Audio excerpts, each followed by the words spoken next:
In 2018, Musk tweeted, "Mars Base Alpha." And someone asked him, how long will it take to turn that from a computer render into a real photo? To which Musk replied, probably 2028 for a base to be built. Wow, it's now 2026. That base must be super close by now. What's that? Musk has just tweeted again. For those unaware, SpaceX has already shifted focus to building a self-growing city on the moon, as we can potentially do this in less than 10 years. Oh, that hits the bullshit button early, in that Musk can't build a self-growing city here on Earth. It's massively beyond his capability, let alone doing it on the moon or Mars. Musk's bullshit hole continues to building a self-growing city on the moon, as we can potentially do this in less than 10 years, whereas Mars will probably take 20 plus years. I know, no one achieves things like Elon Musk, going from building a Mars base in 10 years to some 10 years later saying they're going to build a Mars base in 20 years. I wonder how their rocket's doing as of the end of 2025.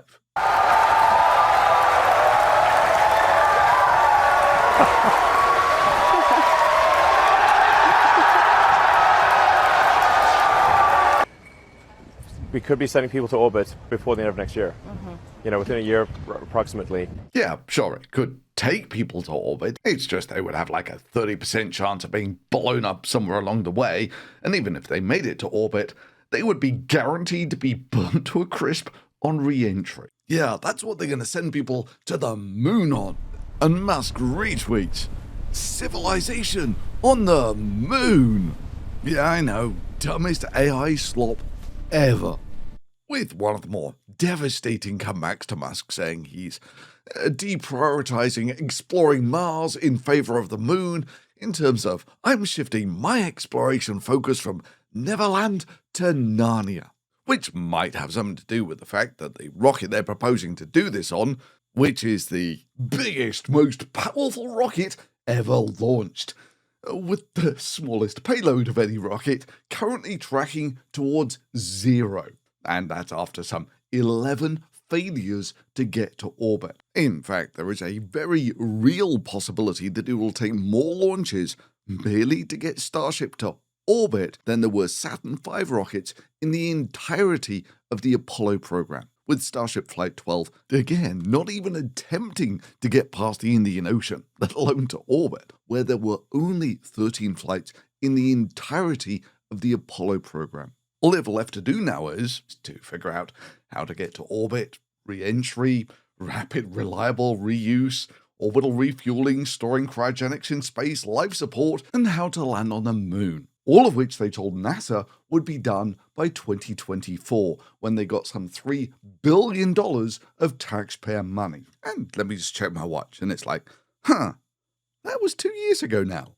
And now their internal documents say that none of this will happen till at least 2029.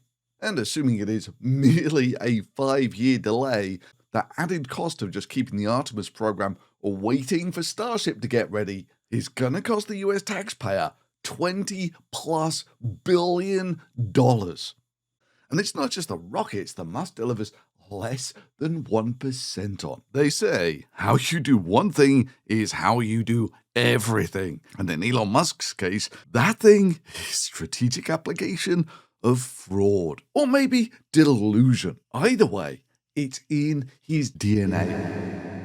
And apparently it's not the only thing in his DNA. As we now know, he's also morally repugnant as well.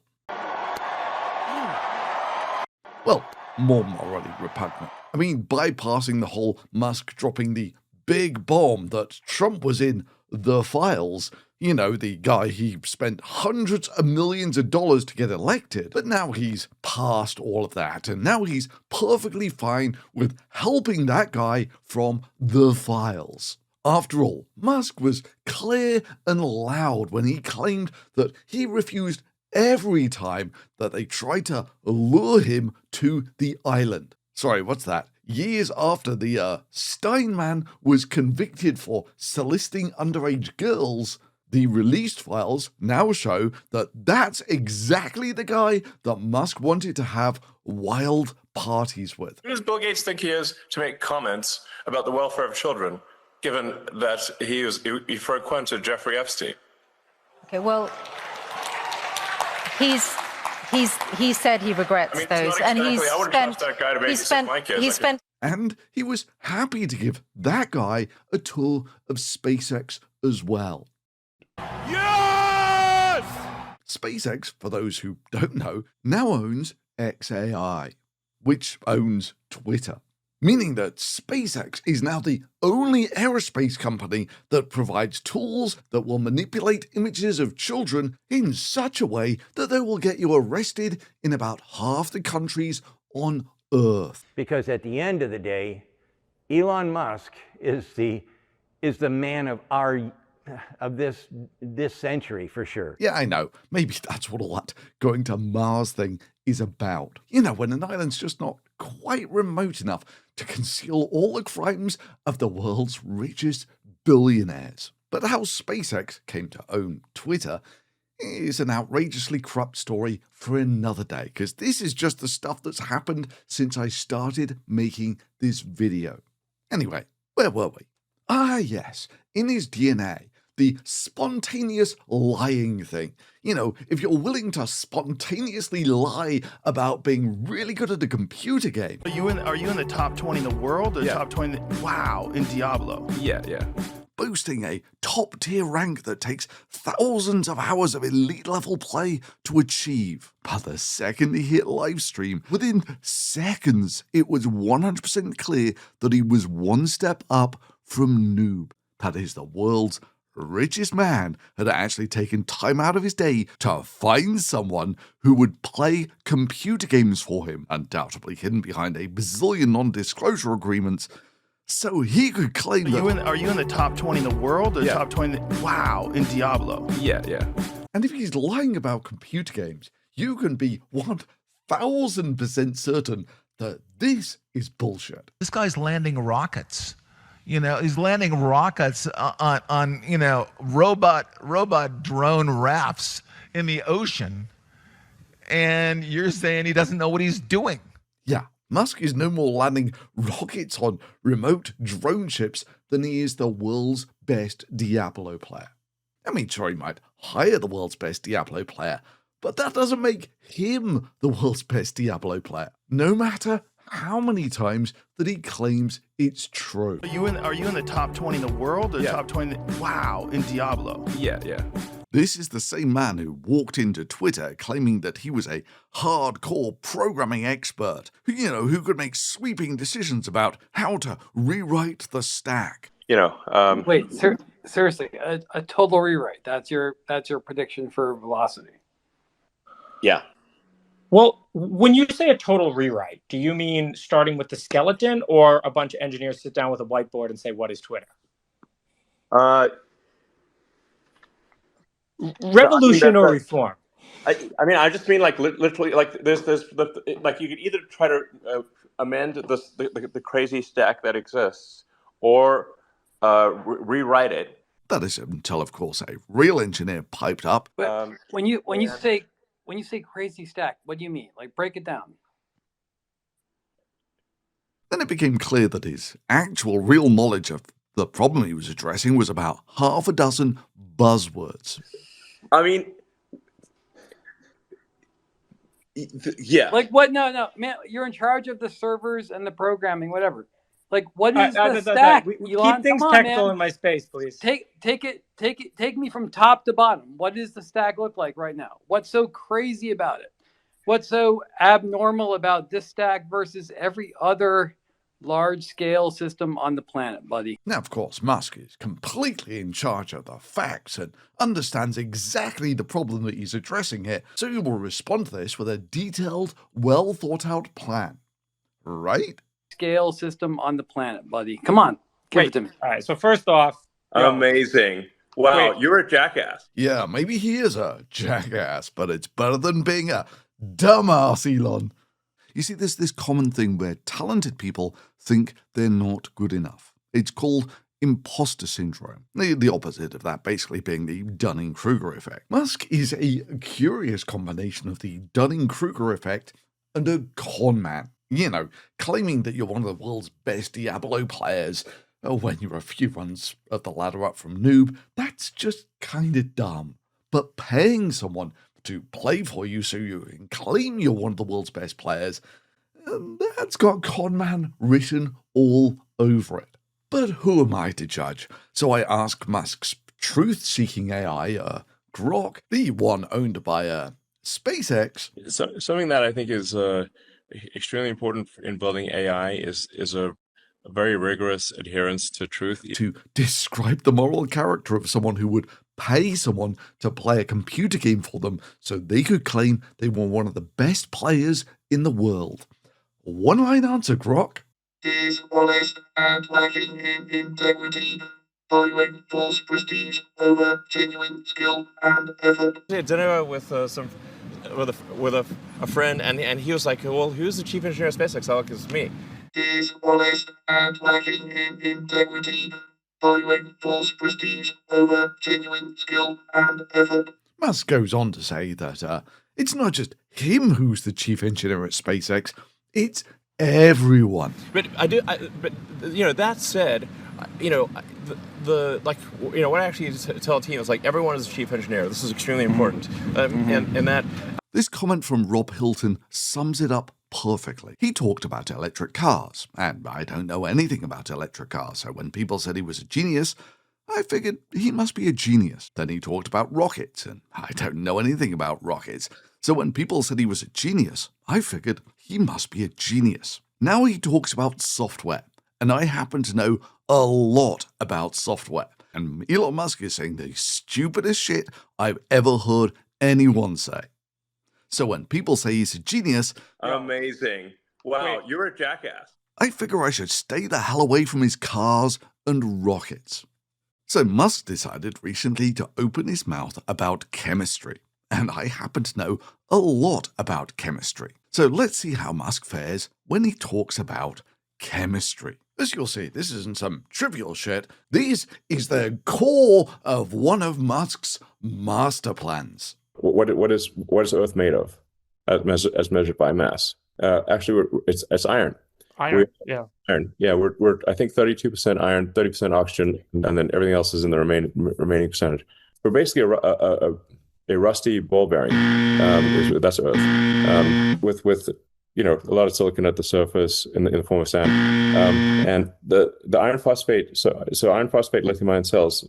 Iron, extremely common, most common element on Earth, even in the crust. And then phosphorus is also very common, and then the anode is carbon, but also very common, and then lithium is also very common. So there's actually you can do the math. In fact, we did the math and published the math, but nobody looked at it. It's on the Tesla website. That shows that you can completely power Earth with solar panels and batteries, and there's no shortage of anything. Number one, of course, the fact that the Earth's core is mostly iron is utterly irrelevant for the purposes of making batteries. What is Earth made of, as measured by mass? Actually, it's iron.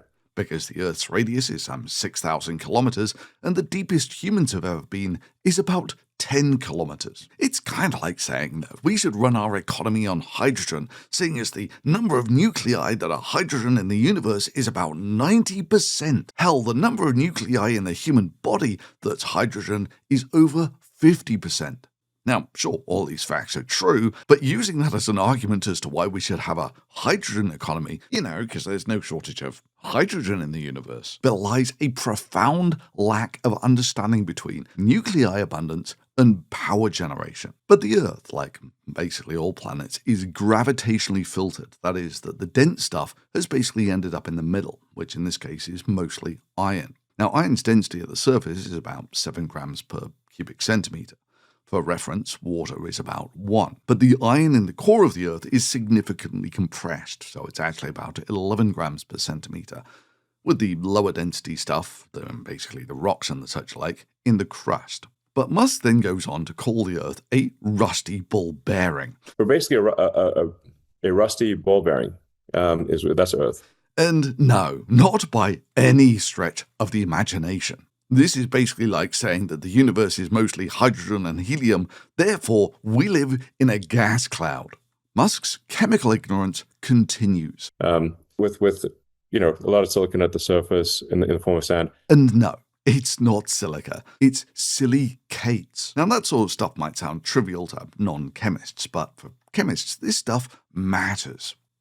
Chloride and chlorine might sound kind of similar, but sodium chloride is something that you can put on your French fries, whereas chlorine is something that was used as a chemical weapon in World War I. And in any event, silicates are basically worthless for silicon production. The stuff used in solar cells, which, as you'll see, is basically the argument Musk is making here, because it's actually bloody expensive to get the silicon out of silica. And even the 99% stuff that you get out of it is no good for solar panels. For solar-grade silicon, you need 99.9999% pure silicon. But Musk says there's lots of the stuff in rocks, therefore it must be easy and cheap. Now, iron is the most common element on Earth, but like I was saying, most of it's in the core of the Earth. But Musk says it's one of the most common elements in the crust. The iron phosphate, so iron phosphate lithium-ion cells, iron, extremely common, most common element on Earth, even in the crust. Let's see, elemental composition of the crust, iron, a few percent, not even close. Most common element on Earth, even in the crust. And then phosphorus is also very common. No, it's less than 1 part in 1,000. But again, how much of it there is in the crust is kinda irrelevant. What you care about is mineable deposits, stuff that's cost effective to extract. I mean, it would be like making the argument that there's 100 times more gold in the sea than the entire amount of gold that mankind has ever extracted in the entire history of humanity. Or maybe while Musk is mining all that iron from the core of the Earth, he can get the gold while he's at it, which would coat the entire Earth up to about 0.5 meter. There's a couple of feet in thickness. I mean, the numbers are clear. There's no shortage of it, and therefore gold should be cheap. But no, there's a reason why no one's getting their hands on that gold anytime soon, because it's too expensive to extract. What really matters here is mineable deposits, and phosphorus is actually pretty rare like that. Indeed, some 70% of the entire world's known reserves of phosphate are in Morocco. And then the anode is carbon, which is also very common. And then lithium is also very common. That's odd. I'm looking at the composition of the Earth's crust, and it basically says there's almost no carbon. But of course, we know that carbon's actually fairly common at the surface, which again just highlights the stupidity of the argument that Musk is making here. And then the anode is carbon, which is also very common. And then lithium is also very common. Oh, lithium. Oh yeah, no, that's super common. Sorry, what's the table say? 1 part per million. Yeah, real common there, Elon. He's basically showing he's a moron by not knowing that what matters is mineable deposits.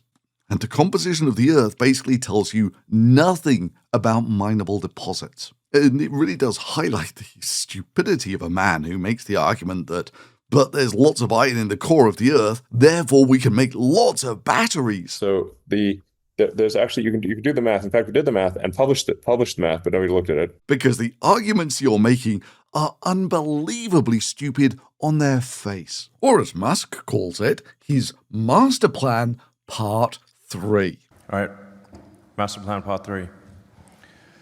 So we're going to walk through the calculations for how to create a sustainable energy civilization. That's right, the man who bought you the Hyperloop in 2017, you remember the 2017 Hyperloop, right? Is now going to bring you the path to a sustainable energy civilization, brought to you from 2023. We're trying to have assumptions that are reasonable, not overly optimistic, in fact, slightly pessimistic. we do not see any insurmountable resource challenges at all. In fact, in the end, we should be mining less ore to accomplish this economy than we currently do with the fossil fuel economy. The vast majority of the heavy lifting for electrification will be iron-based cells. And iron is actually literally the most common element on Earth. So, a little trivia point, if you say, like, what is Earth made of? By mass, it is made of iron more than anything else. And second, oxygen, and then everything else after that. So basically, we're a muddy rust ball is what Earth is. Today's dumbass argument was brought to you by an organism that is less than 1 part in 10,000 of iron. So basically, we're a muddy rust ball is what Earth is. So an iron cathode is sort of, you're definitely not going to run out of iron. There's so much iron, it's insane. Other fun stuff from 2023. My name is Zach Kirkhorn. I lead finance here at Tesla, and welcome to our Investor Day.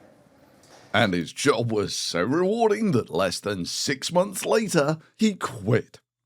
A warning. We also have a 30 petabyte of video cache, and this is growing to 200 petabytes.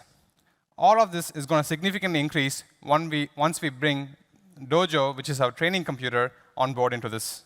Dojo, the Tesla proprietary supercomputer, the one that was going to revolutionize everything and solve self-driving using their D1 chip. That was until a few years later when they just quietly ditched using their own proprietary chip and started using off-the-shelf NVIDIA chips. All of this is going to significantly increase once we bring Dojo, which is our training computer, on board into this. In August 2025, the whole thing was cancelled. A warning. And of course, our goal on this page is 20 million EVs per year and 1 terawatt hour of stationary storage per year, basically as soon as we can. So in 2023, their goal was 20 million vehicles per year by 2030. And if you looked at their growth in delivery figures up to 2023 when this happened, if you believed that growth could go on forever, this was maybe possible. I mean, only a crazy deranged nutter would have taken that point in 2023 to predict it would be less than 5 years till Elon Musk was bankrupt. Sorry, what's that you say? We now actually have several more years of Tesla sales. I wonder what they look like. Oh, yeah, that's not looking like exponential growth anymore. I wonder how that compares to the electric car sales in total, where you see that the electric car sales have just shot up everywhere, apart from with Tesla. That is, in 2025, they made about 1.6 million vehicles. This is their goal for 2030. The levels of delusion continue. You can see the sort of breakdown of the fleet by millions of vehicles. Our goal is to do 20 million electric vehicles a year. Yeah. Now, what makes this chart so deliciously juicy is that Musk has just cancelled the Model S and X. We know no more of those will ever be coming. And in total, about 750,000 were made in total. Whereas Musk predicts his future fleet will have about 40 million of them. Musk achieved less than 2% of what he promised. On this aspect at any rate. On the Model 3 and Y, Musk has sold about 7.5 million cars out of the 380 he predicted, meaning this goal is also less than 2% achieved. Even if you assume that Tesla sales hold up for the next 5 years, which I think is very optimistic, Musk is on track to deliver 4% of this goal by 2030. But of course, where it gets really funny is when you come on to things like the Cybertruck, which Musk said was Tesla's best product ever, which has sold some 65,000 trucks in total out of the 300 million that Musk predicted, meaning that this goal is in the parts per 1,000 achieved. Yes! farce! Now, the true farce, of course, is the cheap EV that Musk promised in 2023, which he thought they would have sold 700 million of by 2030. And in 2026, that's all been cancelled, having achieved literally 0% of the goal. Musk achieved literally nothing. Sorry, what's that you say? I forgot about the Tesla Semi, which Musk said they would have delivered 20 million of by 2030. In reality, it's now 2026, he's halfway through his time to goal, and they've delivered 200. They are literally in the parts per million on achieving this goal. You're as intelligent as you can predict the future well. Because if somebody claims, well, this person or this AI is very intelligent, like, well, how good are its predictions? We're trying to have assumptions that are reasonable, not overly optimistic, in fact, slightly pessimistic. That is, in total, Musk has achieved about 0.5% of this goal. Just how cataclysmic a failure this is can be best summed up by this green bar is what Musk thought he would achieve. And this little red square is what he actually achieved. Or maybe in more human terms, the average salary per year in America is about $60,000. So it's like Musk coming to you at the beginning of the year and saying, yeah, I think we're going to be able to pay you $60,000 this year. And comes the end of the year and it's like, yeah, it's not going to be $60,000. It's going to be $300,000. Elon, the 1% wonder. No matter whether it's promising the moon and delivering the Indian Ocean, or cars, or tunnels, or solar roofs, or batteries. Hell, sometimes he doesn't even make the 1%. Like boasting he was going to cut $2 trillion out of the US budget. And then not just not delivering 1%, he actually watched the US budget increase. Thankfully, this Muppet is running out of runway. This is basically why Musk is desperately buying all of his own companies with his other companies, with progressively more delusional valuations. That is, the only way that Musk is the richest man on earth is if you believe the valuations that he gave to the companies that he sold to himself. But don't believe me, believe Musk's truth-seeking AI grok, which I asked, is buying your own companies again and again normal or a massive red flag? One-line answer. Massive red flag in almost all cases, especially if it's the same people doing it repeatedly across different companies. What if it's done with progressively ridiculous high valuations? Buying your own companies repeatedly at progressively ridiculous high valuations turns the already massive red flag into enormous screaming siren-level warning. It's almost never legitimate business behavior and frequently points to manipulation, value extraction schemes, or outright fraud. Fraud, fraud, fraud. Malfunction, malfunction, malfunction. But hey, Elon, think warm thoughts. Warm thoughts.